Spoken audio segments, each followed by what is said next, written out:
Vote చోరీకి వ్యతిరేకంగా కాంగ్రెస్ నిర్వహిస్తున్న మహాధర్నా కోసం మంత్రి పొన్నం ప్రభాకర్ ఢిల్లీ వెళ్లారు. ప్రజాస్వామ్యం పరిరక్షించబడాలంటే న్యాయబద్ధంగా ఓటింగ్ జరగాలన్నారు. ప్రజాస్వామ్యాన్ని కాపాడడానికి కాంగ్రెస్ కంకణం కట్టుకుందని తెలిపారు. ప్రజాస్వామ్యం పరిరక్షింపబడాలంటే, రాజ్యాంగ విలువలు కొనసాగాలంటే ప్రశాంతంగా న్యాయబద్ధంగా ఓటింగ్ జరగాలి.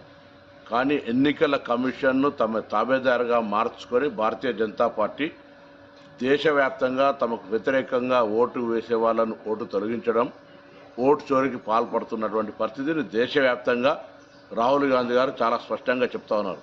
అందుకే దేశవ్యాప్తంగా ఓటు చోరీకి వ్యతిరేకంగా చేపట్టిన సంతకాలతోటి ఈరోజు ఢిల్లీలో ర్యాలీ జరుగుతూ ఉంది. ర్యాలీకి అందరం వెళ్తా ఉన్నాం. ఇప్పటికైనా ప్రభుత్వం ప్రజాస్వామ్యాన్ని కాపాడడానికి ప్రయత్నం చేయాలి. ప్రజాస్వామిక వాదులంతా ఇటువంటి అప్రజాస్వామిక చర్యల్ని ఖండించాలని కోరుకుంటూ ఓటు చోరీకి తెలంగాణ రాష్ట్రం నుంచి కూడా లక్షల సంతకాలను సేకరించి ఈరోజు ఢిల్లీ ఏఐసిసి ద్వారా మరి రాష్ట్రపతి గారికి అందజేయడం జరుగుతోంది. ఇది అప్రజాస్వామిక చర్యగా రాజ్యాంగాన్ని కాపాడడానికి, ప్రజాస్వామ్యాన్ని కాపాడడానికి కాంగ్రెస్ పార్టీ ఎన్ని వేళలా కంకణం కట్టుకొని ఉంటుందనే మాట ఈ సందర్భంగా తెలియజేస్తా ఉన్నాం. ప్రజాస్వామ్యం